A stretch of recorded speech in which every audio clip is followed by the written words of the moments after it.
Cinema துறையில் பிரபலங்கள் அப்படின்னு பார்த்தீங்கன்னா ஒரு 4-5 பேர் தான் இருக்காங்க.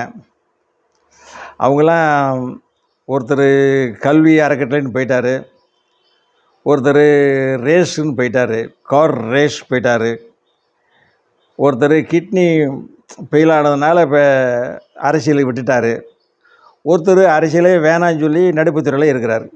4 பேர் இருக்காங்க. ஒருத்தர் இப்போ அரசியலுக்கு வந்துட்டார் பாருங்க. அவங்களாம் எவ்வளோ புத்திசாலித்தனமாக இருக்காங்க பாருங்கள்.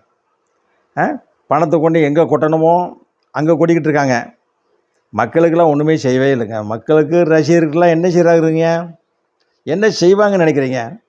ஒன்றுமே செய்ய மாட்டாங்க. 16 கோடிக்கு ரேஸ் கார் வாங்குறவர் தமிழ்நாட்டில் ஒரு தொழில் நிறுவனம் தொடங்கினா இங்கே வேலை செய்கிறது யாருங்க? எல்லோரும் ஸ்ட்ரைக் பண்ணுறவாங்க, மறியல் பண்ணுவாங்க, போராட்டம் பண்ணுவாங்க. இந்த தொழிலாளர்களை நம்பி எப்படி தொழில் நிறுவனம் ஆரம்பிக்கிறது அப்படின்னு சொல்லி பல நிறுவனங்கள் வராமே போயிடுச்சு. நோக்கியா இங்கே ஊரை விட்டு ஓடி போச்சு. தமிழ்நாட்டில் நோக்கியா ஒரு கம்பெனி தொடங்கினாங்க, ஓடியே போச்சு. தொழிலாளர்கள் அடிக்கடி ஸ்ட்ரைக் பண்ண பாருங்கள். துப்புரவு பணியாளர் கூட அரசாங்கம் சமாளிக்க முடியல. அந்தளவுக்கு இருக்குது. சொல்லிட்டு அடுத்த வழியில் வரேன்.